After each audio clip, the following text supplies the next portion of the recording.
लोकसभा में राहुल गांधी द्वारा जोरदार हमला, मणिपुर हिंसा को लेकर सरकार को घेरा, पूछे तीखे सवाल।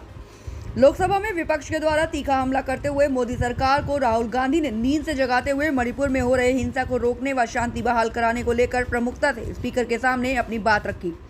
स्मृति ईरानी के द्वारा दिए गए बयान के आलोक में बिहार के मुजफ्फरपुर जिला के राजद नेता मुकुंद कुमार उर्फ अनिश सिंह ने अपनी प्रतिक्रिया दी। साथ ही बिहार में बढ़ते अपराध को लेकर पूछे गए सवाल के आलोक में जवाब दिया कि महागठबंधन की सरकार में त्वरित कार्रवाई होती है। उदाहरण स्वरूप मुजफ्फरपुर की घटना को देख लीजिए, अपराधी जेल में हैं। पप्पू यादव पर तंज कसते हुए राजनीतिक हमला करते नहीं चूके। आइए सुनाते हैं बिहार संवाददाता जीकेपी राजू की रिपोर्ट। लोकसभा में जो लगातार बहसबाजी हो रही है और बिहार की राजनीति पर भी जो है सरगर्मी तेज हो गई है, तो इस पर आपका क्या मतलब विचार है?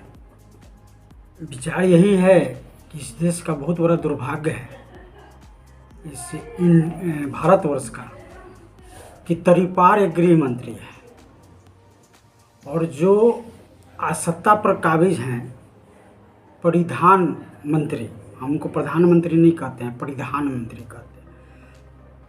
उनका स्थिति ये है कि वो बिना लाश की राजनीति किए बिना वो कोई भी कहीं भी वो सत्ता पर काबिज हो ही नहीं सकते हैं, जिसका परिणाम है मणिपुर।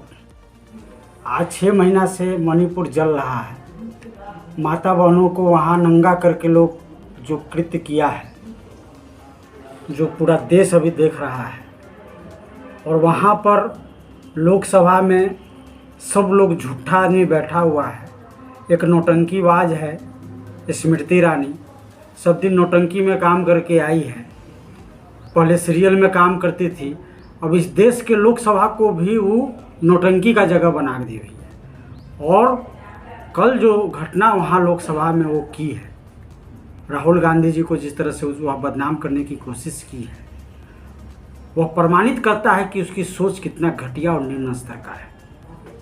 मैं देश से पूछना चाहता हूँ कि कौन है स्मृति ईरानी? एक नौटंकीबाज, सीरियल में काम करने वाली। क्या ऐसा चीज़ नरेंद्र मोदी जी उनमें देखें जो आज कहीं ना कहीं वो लोकसभा में आके सीरियल जैसा काम कर रही है? वहाँ वो अपने आप को चरित्र को दिखा रही है, वो उसको रंगमंच लोकसभा को बना के रखी हुई है। उसको देश के जनता से कोई मतलब नहीं। देश पूरा ताक रहा है कि मोदी जी आएंगे तो मणिपुर पर बोलेंगे और उसको फ्लाइंग किस चाहिए। हमको तो लग रहा है कि राहुल गांधी जी डायरेक्ट उनको फ्लाइंग किस नहीं किए, इसका कष्ट उनको होगा, क्योंकि 2024 में तय है कि यह बहुरूपिया सरकार, मोदी सरकार अब नहीं आ रही। ये ध्रुव सत्य है। तो अपना फिर स्थान वो बदलना चाह रही हैं, क्योंकि नौटंकीबाज वो महिला नौटंकीबाज हैं, और इन सब महिलाओं के कारण देश का महिला शर्मसार होगा। बहुत दुर्भाग्य की बात है कि ऐसे ऐसे लोग चुन के हमारे सदन में पहुंचते हैं। आपका जो है कि अविश्वास प्रस्ताव खारिज हो गया, राहुल गांधी बिना सुने लोकसभा से निकल के चल दिए और बाकी बच गई स्मृति ईरानी पे आपका जो तंज है। तो स्मृति ईरानी क्या कुछ गलत बोल रही थी? वो तो पूर्व की सारी जो बातें हैं वो गिना रही थी। तो आप एक बताइए ना, कोई लोकसभा मंच होता है, एक गरिमा जगह होती है, वहाँ से एक महिला सांसद क्या बोलती है कि नेहरू खानदान, गांधी खानदान। अरे गांधी खानदान 2 मौत हो चुका है इस देश के लिए। तुम गांधी खानदान का तुम पर्तर करेगा? तुम नौटंकीबाज जो सब दिन नौटंकी में काम करके आज सदन में घुसी हो। कैसे घुसी हो पूरा देश जानता है। तुम्हारा ऐसा कोई उपलब्धि नहीं। गांधी खानदान के बारे में तुम्हारा यह ओछी सोच दर्शाया कि तुम कितना घटिया मानसिकता की हो, जो तुमने लोकसभा में बताया। गांधी खानदान 2 आदमी का मौत देख चुका है, हत्या उसकी हो चुकी है, राजीव गांधी, इंदिरा गांधी। वो देश के लिए वो खून दे चुके हैं। तुम बोलेगी गांधी खानदान के लिए? ये सुना रहे थे और बहुत सारे जो दर्द है वो बयां भी किया, लेकिन जब चिराग पासवान खड़ा हुए बोलने के क्रम में, तो वो बिहार की बहुत सारी जो कमियां हैं वो गिनाना शुरू कर दिए थे और वो बार बार ये कह रहे थे कि बिहार में जो लगातार दंगा हत्याएं जो हो रही है उस पर कभी राहुल गांधी नहीं गए, क्या कहेंगे? देखिए, चिराग जी की मैं इज्जत करता हूँ, युवा हैं, कहीं इसमें दिक्कत नहीं है। लेकिन सत्ता एक ऐसा चीज़ होता है ना कि स्वार्थ में लोग को अंधा कर देता है। हमारे आदरणीय चिराग जी शायद भूल गए हैं, यही बीजेपी उनके पिताजी का मूर्ति तोड़ा था, इनको हटाया था। आज सत्ता में इस तरह अंधे हो चुके हैं जो आज हनुमान बनने चले। उनका कहना है कि हम हनुमान बन रहे हैं। अरे वो राम है जो आप हनुमान बनिएगा? प्रधानमंत्री जी की भूमिका आज के तारीख में रावण वाली है, वो राम नहीं है जो आप उनके आप हनुमान बनिएगा। वो गलत जगह पर हैं। आने वाला समय 2024 में आपको मालूम चल जाएगा, थोड़ा इंतज़ार कीजिए, समय बहुत जल्द आ रहा है। ये झूठा सरकार यहाँ से हटने वाली है। पूर्व में ये देखा जा रहा है कि डीजीपी को आके मीटिंग करना पड़ता है, एसएसपी और आईजी के समक्ष साथ में बैठ के मीटिंग करते हैं। तो मुजफ्फरपुर का जो अपराध का गति है वो तेज़ हुआ है। कहीं ना कहीं यहाँ पर जो है कि प्रशासन की विफलता दिखती है और सरकार भी क्या कर रही है इस पर? देखिए, ऐसी घटना तो मान के चलिए कि हर जगह की, ऐसा नहीं है कि मुजफ्फरपुर में ही हो रहा है। और ये जो अभी जो आपने हत्याकांड का जिस पर आपने अभी जिक्र किया, हर जगह मतलब पूरे बिहार में इस तरह की घटनाएं हो रही है। पूरे देश की बात कर रहे हैं न, मणिपुर से ज़्यादा हो रहा है क्या? मणिपुर से तो ज़्यादा नहीं हो रहा है मुजफ्फरपुर में। यहाँ एक व्यक्ति विशेष की हत्या हुई जिसको जाति में कन्वर्ट किया गया। हम भी मुमिया जाति से आते हैं। आशुतोष साई की हत्या हुई। कुछ नेता लोग आए, विभीषण और क्या क्या खोजने लगे, भीष्म पितामह। लेकिन उनको पता चलना चाहिए कि ये हत्या क्यों हो रही है, कैसे हुई है, पहले भी हुई है।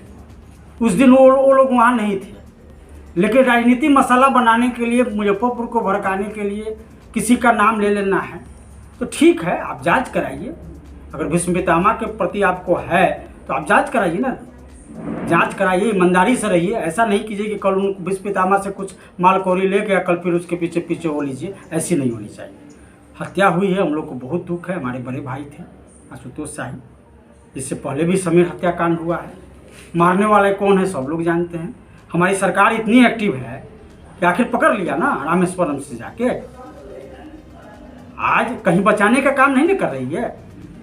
नीतीश कुमार या तेजस्वी जी यादव कहते हैं स्पष्ट कि न हम किसी को बचाते हैं और न किसी को फंसाते हैं। ये तो प्रमाण दे दिए ना। ठीक है, अपराध किया नहीं किया हो तो जांच का विषय है। अपराधी को पकड़ा गया, लेकिन क्या मर जाने के बाद अपराधी को पकड़ना ही बनता है या अपराध को शिकंजा कसा जाएगा अपराध पर? देखिए, इससे पहले भी गिरफ्तारी हो चुकी है। जिनकी गिरफ्तारी हुई है, जिस हत्याकांड में गिरफ्तारी हुई है, वो बेल पर थे। फिर इसके बाद उनका अरेस्टिंग हुआ है। तो आप किसी एक आदमी को टारगेट आप कर रहे हैं, भीष्म पितामह बोल दे रहे हैं, तो आप कहीं ना कहीं राजनीतिक उन्माद फैला रहे हैं, कहीं ना कहीं देशता की भावना फैला रहे हैं। विपक्ष के नेता, और ये काम नहीं, ये काम है प्रशासन का। आपको ज्ञान देने के लिए कोई नहीं कर रहा है। मैं गारंटी देता हूँ, उस जो व्यक्ति ये भीष्म पितामह कहा है कल उनको पैसा पहुँच जाएगा, वो कितना सही है। उनका क्या रिकॉर्ड रहा है, वो शुरू से क्या थे, वो क्या है, ये पहले हमको बताएंगे ना। उनका भी तो वही पृष्ठभूमि था। ठीक है, भीष्म पितामह आप किनको कह रहे हैं? ये हमको नहीं मालूम है, उन्हीं से पूछ लीजिएगा। वो जिसको कहें वही बताएंगे ना। पूरा मुजफ्फरपुर जान रहा है कि कौन भीष्म पितामह है। भीष्म पितामह तो वो खुद भी है। इसका क्या मतलब है? दोषारोपण करना है। जो प्रशासन का काम है वो करेगी, कोर्ट अपना काम करेगी। यहाँ लोग आता है, नया नया नेता है, सब लोग नया नया। मुजफ्फरपुर में अभी सबसे ज़्यादा अगर देखा जाए तो पप्पू यादव जी का यहाँ पर दौरा हो रहा है और सबसे ज़्यादा अगर कहीं ना कहीं खुल के बोल रहे हैं, सामने आ रहे हैं तो पप्पू यादव आ रहे हैं। तो एक तरफ से आपका निशाना कहीं ना कहीं पप्पू यादव पर है। तो हम ये बताना चाहेंगे कि उनका ये कहना कि सरकार विफल है, वो सरकार नहीं चला पा रहे हैं महागठबंधन। देखिए, पप्पू यादव जी बड़े नेता हैं, हम लोग बहुत छोटे हैं। हम लोग तो राजद के छोटा सिपाही हैं। हमारी औकात नहीं है कि उन पर हम बोलें, लेकिन अपनी बात हम रखने का अधिकार हमको लोकतंत्र देता है। पप्पू यादव जी जो आप आज आके ये सब बात बोल रहे हैं या कर रहे हैं, तो वो तो सारा लोग समझ रहा है ना उनके समझाने से होगा। कल वही इसी पार्टी के महागठबंधन के पक्ष में बोल रहे थे, आज विरोध में बोलते हैं, परसों बीजेपी के पक्ष में बोलेंगे, तरसों विरोध में बोलेंगे। हम आपको स्पष्ट कहें कि वो जिस विषय पे तमा का नाम लिए, कल वो अगर वो पैसा पहुंचा दें तो परसों से यही लोग मुंह अपना बंद कर लेगा और कहीं आपको सुगबुगाहट भी नज़र नहीं आएगी। तो ये चीज़ तो जनता समझ रही है, ठीक है, जनता भोली भाली है। बहुत छात्रा थी उसकी हत्या कर दी गई है या और कुछ मामला है, क्या होना चाहिए इस पर? क्या हमारी सरकार हत्या की है? नीतीश कुमार तेजस्वी यादव हत्या की है? मैं कहा कि जो अपराधी मेंटलिटी का आदमी है वो अपना अपराध करेगा और सरकार और प्रशासन का काम है उसको पकड़ना। इसमें हमारी सरकार अभी अव्वल पर है, तुरंत एक्शन मोड में आती है। आप कैसे डीजीपी तुरंत आके मुजफ्फरपुर में आके मीटिंग कर रहे हैं? तो सरकार का ही तो एक्टिवनेस है ना कि आखिर उसको गंभीरता से ले रही है। आज के तारीख में हमारे सरकार को बदनाम करने के लिए सारा बीजेपी लोग अपना अपना जितना हथकंडा है सब अपना, ताकि सबको मुख्यमंत्री बनना है। बीजेपी का भी ये स्थिति है कि सब लोग को मुख्यमंत्री बनना है और हम आपको गारंटी देते हैं कि कभी भी सरकार नहीं आएगी बीजेपी की। आएगी वो भी आएगी तो नीतीश कुमार जी की कृपा से आएगी। कृपा से ही 18 साल रहे थे और उनका जब कृपा बरसेगा तभी फिर बीजेपी का सरकार आएगी। बीजेपी कभी भी अपने दम पर नहीं आएगी। हम अभी राजद युवा जिला कोषाध्यक्ष पूर्व हैं और अभी राजद के सिपाही हैं। अभी हम चनटी ग्राम पंचायत राज के मुखिया हैं। मेरा नाम मुकुंद कुमार अनिश सिंह।